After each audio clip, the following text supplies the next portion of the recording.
Tiniyak ng Bureau of Immigration na may mananagot matapos na makatakas ang puganteng South Korean national noong March 4 sa Quezon City.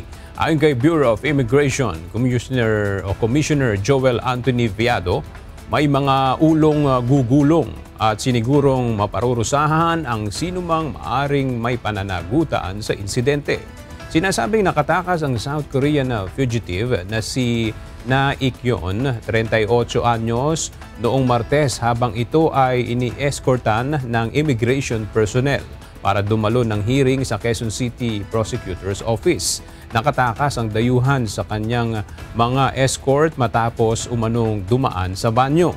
Sa ngayon ay ipinag-utos na ng hepe ng Bureau of Immigration ang internal audit sa lahat ng kanilang mga tauhan na naka-assign sa mga high-risk deportation at detention cases, habang patuloy rin ang pagtugis ng mga otoridad sa puganteng Korean.